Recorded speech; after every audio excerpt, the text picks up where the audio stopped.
ಆನೇಕಲ್ ತಾಲೂಕಿನ ರಾಜಕೀಯದ ಪ್ರಮುಖ ಕೇಂದ್ರ ಬಿಂದುವಾಗಿರುವ ಚಂದಾಪುರ ಪುರಸಭೆಯ ಅಧ್ಯಕ್ಷ ಸ್ಥಾನಕ್ಕೆ ಇತ್ತೀಚೆಗೆ ನಡೆದ ಉಪಚುನಾವಣೆಯಲ್ಲಿ ಬಿಜೆಪಿ ಬೆಂಬಲಿತ ಅಭ್ಯರ್ಥಿಯಾಗಿ ಅವಿರೋಧವಾಗಿ ಆಯ್ಕೆಯಾಗಿದ್ದ ಶ್ರೀಮತಿ ಜ್ಯೋತಿ ಜಗದೀಶಾಚಾರಿ ಅವರು ಇಂದು ಅಧಿಕೃತವಾಗಿ ಅಧಿಕಾರ ಸ್ವೀಕಾರ ಮಾಡಿದ್ದಾರೆ. ಚಂದಾಪುರ ಪುರಸಭೆಯ ಕಚೇರಿಯಲ್ಲಿ ನೂತನ ಅಧ್ಯಕ್ಷರ ಸಮ್ಮುಖದಲ್ಲಿ ಮೊದಲು ವಿಶೇಷ ಪೂಜೆ ಮತ್ತು ಹವನಗಳನ್ನು ನೆರವೇರಿಸಲಾಯಿತು. ತದನಂತರ ಪಕ್ಷದ ಪ್ರಮುಖ ಹಿರಿಯ ಮುಖಂಡರ ಸಮ್ಮುಖದಲ್ಲಿ ಜ್ಯೋತಿ ಜಗದೀಶಾಚಾರಿ ಅವರು ಅಧಿಕೃತವಾಗಿ ಪುರಸಭೆಯ ಅಧ್ಯಕ್ಷರ ಕುರ್ಚಿಯಲ್ಲಿ ಆಸೀನರಾಗಿ ಅಧಿಕಾರದ ಚುಕ್ಕಾಣಿ ಹಿಡಿದರು. ಅಧಿಕಾರ ಸ್ವೀಕರಿಸಿದ ಬಳಿಕ ಮಾಧ್ಯಮಗಳೊಂದಿಗೆ ಮಾತನಾಡಿದ ನೂತನ ಅಧ್ಯಕ್ಷರಾದ ಶ್ರೀಮತಿ ಜ್ಯೋತಿ ಜಗದೀಶಾಚಾರಿ ಅವರು, ಬಿಜೆಪಿ ಪಕ್ಷದ ಎಲ್ಲ ಹಿರಿಯ ಮುಖಂಡರು ಹಾಗೂ ಪುರಸಭೆಯ ಎಲ್ಲ ಗೌರವಾನ್ವಿತ ಸದಸ್ಯರು ನನ್ನ ಮೇಲೆ ಅಪಾರವಾದ ವಿಶ್ವಾಸವನ್ನ ಇಟ್ಟು ನನ್ನನ್ನು ಚಂದಾಪುರ ಪುರಸಭೆಯ ಅಧ್ಯಕ್ಷರಾಗಿ ಅವಿರೋಧವಾಗಿ ಆಯ್ಕೆ ಮಾಡಿದ್ದಾರೆ. ಮುಂಬರುವ ದಿನಗಳಲ್ಲಿ ಪುರಸಭೆಯ ಎಲ್ಲ ಪಕ್ಷಗಳ ಸದಸ್ಯರನ್ನು ಹಾಗೂ ಮುಖ್ಯ ಅಧಿಕಾರಿಗಳನ್ನು ಜೊತೆಗೂಡಿಸಿಕೊಂಡು ಚಂದಾಪುರ ನಗರದ ಸರ್ವತೋಮುಖ ಅಭಿವೃದ್ಧಿಗೆ ಮತ್ತು ಮೂಲಭೂತ ಸೌಕರ್ಯಗಳ ಒದಗಿಸುವಿಕೆಗೆ ಪ್ರಾಮಾಣಿಕವಾಗಿ ಶ್ರಮಿಸುತ್ತೇನೆ ಎಂದು ಭರವಸೆ ನೀಡಿದರು. ಈ ಭವ್ಯ ಅಧಿಕಾರ ಸ್ವೀಕಾರ ಸಮಾರಂಭದಲ್ಲಿ ಚಂದಾಪುರ ಪುರಸಭೆಯ ಮಾಜಿ ಅಧ್ಯಕ್ಷರು ಹಾಗೂ ಹಾಲಿ ಸದಸ್ಯರಾದ ಹೀಲಲಿಗೆ ಕೃಷ್ಣಾರೆಡ್ಡಿ, ಆನೇಕಲ್ ಬಿಜೆಪಿ ಮಂಡಲದ ಅಧ್ಯಕ್ಷರಾದ ಎಸ್ಆರ್ಟಿ ಅಶೋಕ್ ರೆಡ್ಡಿ ಹಾಗೂ ಬಿಜೆಪಿ ಮುಖಂಡರಾದ ಹುಲ್ಲಳ್ಳಿ ಶ್ರೀನಿವಾಸ್ ಪ್ರಮುಖವಾಗಿ ಭಾಗವಹಿಸಿದ್ರು. ಇವರೊಂದಿಗೆ ಮುಖಂಡರಾದ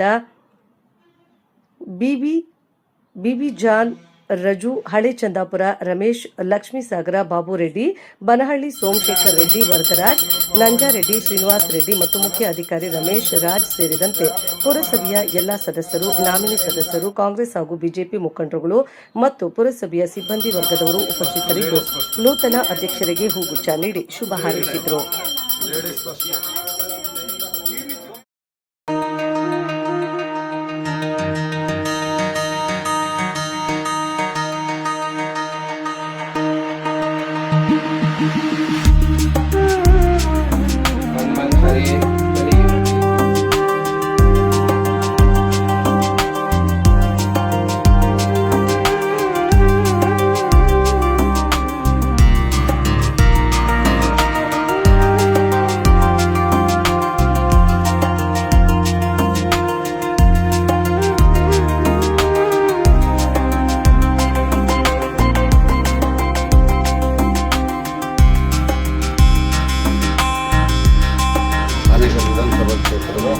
ಏನು ಪುರಸಭೆ ವ್ಯಾಪ್ತಿಯಲ್ಲಿ 8ನೇ ತಾರೀಕು ಅದರ ಮುಂದುವರೆದ ಭಾಗವಾಗಿ ಈ ದಿನ ಏನು ಜ್ಯೋತಿ ಜಗದೀಶಾಚಾರ್ಯ ಅಧ್ಯಕ್ಷರಾಗಿದ್ದಾರೆ.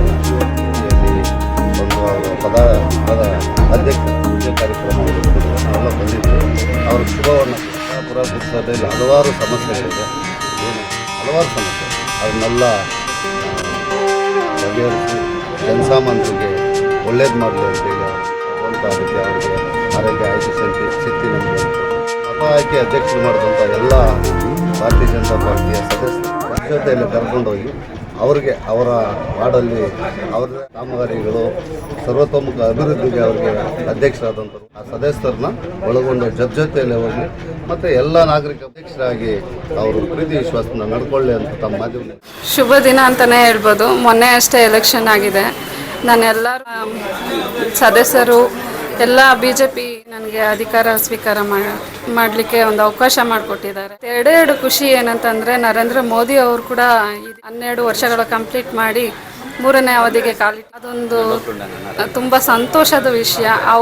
ಮತ್ತು ಇನ್ನೊಂದು ಅವ್ರಿಗೆ ಹೆಚ್ಚಿನ ಕಾಪಾಡಲಿ. ಇನ್ನೂ 30 ವರ್ಷ ಅಧಿಕಾರ ಇದೆ, 30 ದೀರ್ಘವಾಗಿ ನಡ್ಸ್ಕೊಂಡು ಹೋಗಲಿ ಅಂತ ಕೇಳ್ಕೊತೀನಿ. ಎಲ್ಲ ಸಹಕರಿಸಿದ ನಮ್ಮ ಸದಸ್ಯರಿಗೂ ಹಾಗೂ ನಮ್ಮ ವಾರ್ಡಿನ ಮತದಾರರಿಗೂ ತಿಳಿಸ್ತೀನಿ.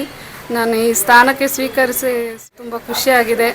ಇದೇ ಥರ ಒಳ್ಳೆ ಕೆಲಸಗಳನ್ನು ನನಗೆಲ್ಲ ಸದಸ್ಯರಿಗೂ ಮತ್ತು ಅಶೋಕ್ ಅಣ್ಣನವರಿಗೂ, ಕೃಷ್ಣಾರೆಡ್ಡಿ ಅಣ್ಣನವರಿಗೂ, ಎಲ್ಲರಿಗೂ ನನ್ನ ಹಿರಿಯ ನಾಯಕರಿಗೂ ನಾನು ಧನ್ಯವಾದಗಳು. ಇಡೀ ಭಾರತದ ಆದ್ಯಂತ ಒಂದು ಒಳ್ಳೆಯ ಸುದಿನ ಅಂತ. ಏಕೆಂದರೆ ನರೇಂದ್ರ ಮೋದಿಯವರು ಇವತ್ತಿನ ದಿನಕ್ಕೆ 12 ಸುದೀರ್ಘವಾಗಿ ಸತತವಾಗಿ ನಿಸ್ವಾರ್ಥವಾಗಿ ಎಲ್ಲವನ್ನು ಬಿಟ್ಟು ದೇಶಕ್ಕೋಸ್ಕರ ಜನಸೇವೆಯನ್ನು ಅವರಿಗೆ ಭಗವಂತ ಮೊದಲನೇದಾಗಿ ಆರೋಗ್ಯ ಒಳ್ಳೆಯ ಹೆಸರು ಕೊಡಲಿ ಅಂತ ನಾನು ಭಗವಂತನಲ್ಲಿ ಕೇಳ್ಕೊಳ್ತೇನೆ. ಈ ದಿನ ನಮ್ಮ ಭಾರತದ ಕಡೆ ನೋಡುವಂತಾಗಿದೆ.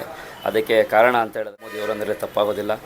ಅದೇ ರೀತಿಯಾಗಿ ನಮ್ಮ ಸಹ ಮೊನ್ನೆ 8ನೇ ತಾರೀಕಿನಷ್ಟೇ ಚುನಾವಣೆ ನಡೆದಿದೆ ಅಧ್ಯಕ್ಷರ ಒಂದು ಜವಾಬ್ದಾರಿಯ ಸ್ಥಾನಕ್ಕೆ.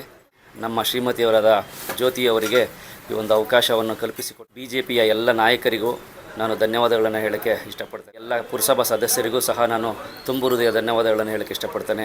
ಎಲ್ಲ ಮತದಾರರಿಗೂ ನಾನು ಸಹ ತುಂಬು ಹೃದಯ ಧನ್ಯವಾದಗಳನ್ನು ಹೇಳೋಕ್ಕೆ ಇಷ್ಟಪಡ್ತೇನೆ. ಜ್ಯೋತಿ ಜಗದೀಶ್ ಅವರಿಗೆ ಶುಭಾಶಯಗಳು. ಹಾಗೆ ನರೇಂದ್ರ ಮೋದಿ ಅವರ ಕಾಲ ಸುದೀರ್ಘವಾಗಿ 12 ವರ್ಷಗಳ ಕಾಲ ಅವರ ಪ್ರಧಾನಿಯಾಗಿ ಅವ್ರಿಗೂ ಸಹ ತುಂಬ ಹೃದಯದ ಧನ್ಯವಾದ. ನಮಸ್ತೆ. ಇವತ್ತು ನಮ್ಮ ಪುರಸಭೆಯಲ್ಲಿ ಹೊಸದಾಗಿ ನಮ್ಮ ಜ್ಯೋತಿ ಜಗದೀಶ್ ಆಚಾರ್ಯ ಅವರು ಪೂಜೆ ಮಾಡಿ ಅವರಿಗೆ ಅಧ್ಯಕ್ಷರಾಗಿ ಆಯ್ಕೆಯಾಗಿದ್ದಾರೆ ತಿಳಿಸ್ತಾ ಇದ್ದೀವಿ. ಹಾಗೂ ಇವತ್ತು ನಮ್ಮ ಪ್ರಧಾನಿ ಮೋದಿ 12 ವರ್ಷಗಳಿಗೆ ಇವತ್ತು ಅದು ಒಂದು ವಿಶೇಷ. ಅವರು ಪೂಜೆ ಮಾಡಿ ನಮ್ಮ ಪುರಸಭೆಗೆ ಅವ್ರಿಗೂ ಸೊ ಹಂಗಾಗಿ ಅವ್ರಿಗೆ ಅಭಿನಂದನೆಗಳನ್ನ ತಿಳಿಸ್ತಾ ಇದ್ದೀವಿ. ಮತ್ತು